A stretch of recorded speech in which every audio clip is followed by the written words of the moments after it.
प्रदोष व्रत एक महत्वपूर्ण हिंदू व्रत है जो भगवान शिव की पूजा और आराधना के लिए किया जाता है।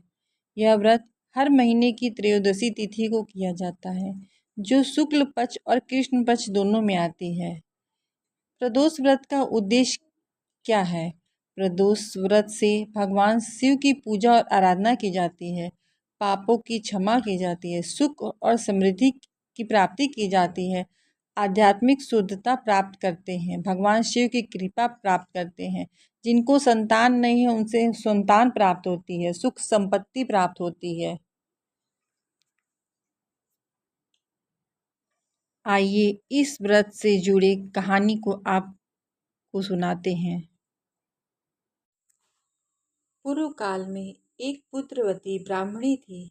उसके 2 पुत्र थे। वह ब्राह्मणी बहुत ही निर्धन थी। देवयोग से उसे एक दिन महर्षि शालिग्न के दर्शन हुए। महर्षि के मुख से प्रदोष व्रत में शिव पूजन की महिमा को सुनकर उस ब्राह्मणी ने ऋषि से पूजन की विधि पूछी। उसकी श्रद्धा और आग्रह से ऋषि ने उस ब्राह्मणी को शिव पूजन का उपयुक्त विधान बताया और ब्राह्मणी से कहा, तुम अपने दोनों पुत्रों से शिव की पूजा कराओ। इस व्रत के प्रभाव से तुम्हें 1 वर्ष के पश्चात पूर्ण सिद्धि प्राप्त होगी। उस ब्राह्मणी ने महर्षि शालिग्न की वचन सुनकर उन बालकों के सहित नतमस्तक होकर मुनि के चरणों में प्रणाम किया और बोली, हे ब्राह्मण, आज मैं आपके दर्शन से धन्य हो गई हूँ। मेरे ये दोनों कुमार आपकी शरण में हैं। यह शुचिव्रत मेरा पुत्र है और यह राजसूत मेरा धर्म पुत्र है। ये दोनों बालक आपके सेवक हैं। आप मेरा उद्धार कीजिए। उस ब्राह्मणी को शरणागत जान मुनि ने मधुर वचनों द्वारा दोनों कुमारों को शिव जी की आराधना विधि बताया। तदंतर वे दोनों बालक और ब्राह्मणी मुनि को प्रणाम कर शिव के मंदिर में चले गए। उस दिन से वे दोनों बालक मुनि की कथनानुसार नियम पूर्वक प्रदोष काल में शिव जी की आराधना करने लगे। पूजा करते समय उन दोनों को 4 महीने बीत गए। एक दिन राजसूत की अनुपस्थिति में शुचिव्रत स्नान करके नदी के किनारे चला गया और वहां जल क्रीड़ा करने लगा। संयोग से उसी समय उसे नदी की दरार में चमकता हुआ धन का बहुत बड़ा कलश दिखाई पड़ा। उस दिन पूरित कलश को देख शुचिव्रत बहुत प्रसन्न हुआ। कलश को सिर पर रखकर घर ले आया। कलश को भूमि पर रख वह अपनी माता से बोला, हे माता, शिव जी की महिमा तो देखो। भगवान ने इस घड़े के रूप में मुझे अपार संपत्ति दी है। उसकी माता घड़े को देखकर आश्चर्य करने लगी।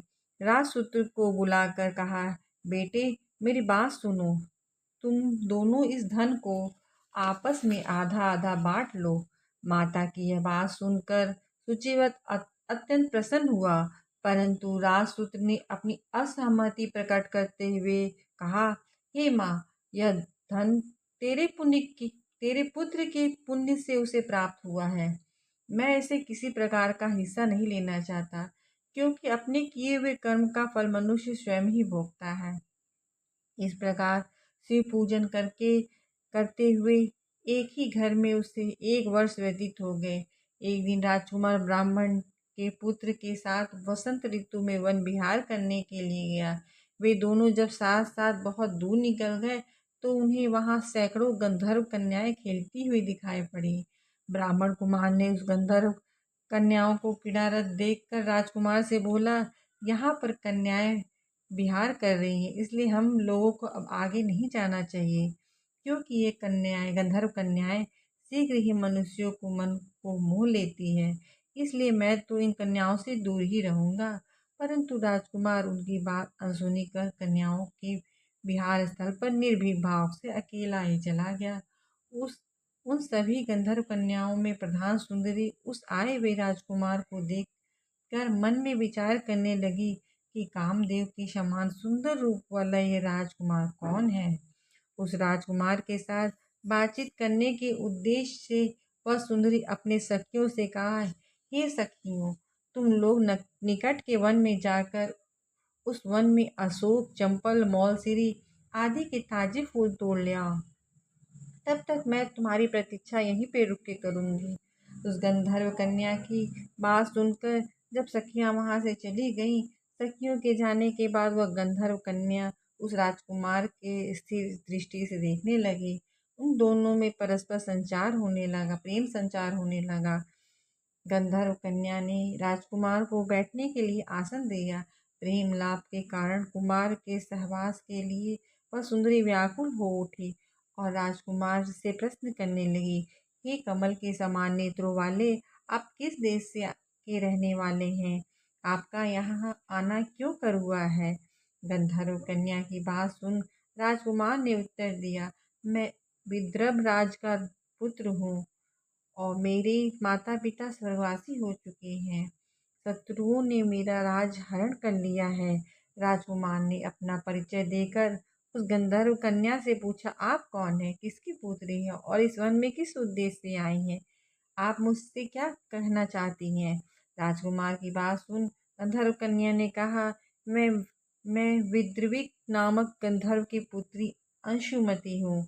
मैं आपको देखकर आपसे बातचीत करने के लिए यहाँ पर सखियों के साथ छोड़कर रह गई हूँ। मैं गान विद्या में बहुत ही निपुण हूँ। मेरे ज्ञान से सभी देवंगनाएं रिझ जाती हैं। मैं चाहती हूँ कि आपका और मेरा प्रेम सदा बना रहे। इतनी बात कहकर उस गंधर्व कन्या ने अपने गले में का बहुमूल्य मुक्ताहार राजकुमार के गले में डाल दिया। वह हार उन दोनों के प्रेम का प्रतीक बन गया। इसके पश्चात राजकुमार ने उस कन्या से कहा, हे सुंदरी, आपने जो कुछ भी कहा यह सब सत्य है, लेकिन मैं आप राजविहीन राजकुमार के पास कैसे रह सकेंगी? आप अपने पिता की अनुमति लिए बिना मेरे साथ कैसे चल सकेंगी? राजकुमार की बात उस कन्या मुस्कुरा कर कहने लगी, जो कुछ भी हो, मैं अपनी इच्छा से ही आपका वरण करूंगी। अब आप परसों प्रातःकाल यहाँ पर आइएगा। मेरी बात कभी झूठ नहीं हो सकती। गंधर्व कन्या की ऐसा बात सुन कहकर पुनः अपनी सखियों के पास चली गई।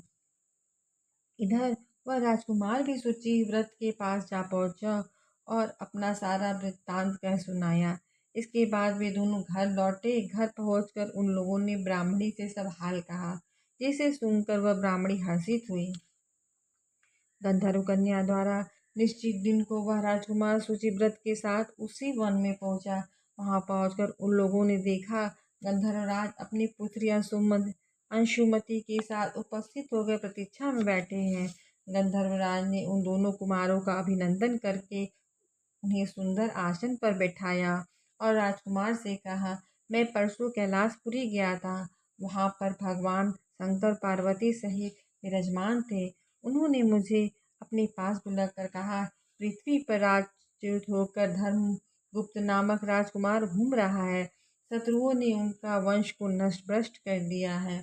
वह कुमार सदा ही भक्तिपूर्वक मेरी सेवा किया करता है, इसलिए तुम उसकी सहायता करो, जिससे वह अपने शत्रुओं पर विजय प्राप्त कर सके। इसलिए मैं भगवान शिव की आज्ञा से अपनी पुत्री अंशुमति आपको सौंपता हूँ। मैं शत्रुओं के हाथ में गए हुए आपके राज्य को वापस दिला दूंगा। आप इस कन्या के साथ 10 वर्षों तक सुख भोग कर शिवलोक चले जाएंगे। शिवलोक में जाने के पर भी मेरी पुत्री इस शरीर के साथ आपके साथ रहेगी।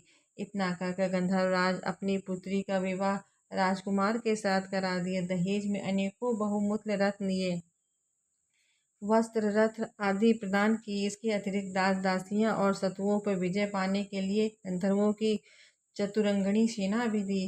राजकुमार गंधर्वों की सहायता से शत्रुओं को नष्ट कर दिया और अपने नगर में प्रविष्ट हुआ। मंत्रियों ने राजकुमार को सिंहासन पर बैठाया, राज्याभिषेक किया। अब वह राजकुमार राजसुख भोगने लगा। जिस दरिद्र ब्राह्मणी ने इसका पालन पोषण किया था, उसे ही राजमाता के पद पर आसीन किया था। वह शुचिव्रत ही उनका छोटा भाई बना। इस प्रकार प्रदोष व्रत में शिव पूजन के प्रभाव से वह राजकुमार दुर्लभ पद को प्राप्त हुआ। जो मनुष्य प्रदोष काल में या नित्य ही इस कथा का श्रवण करता है, वह निश्चय ही सभी कष्टों से मुक्त हो जाता है और अंत में वह परम पद का अधिकारी बनता है।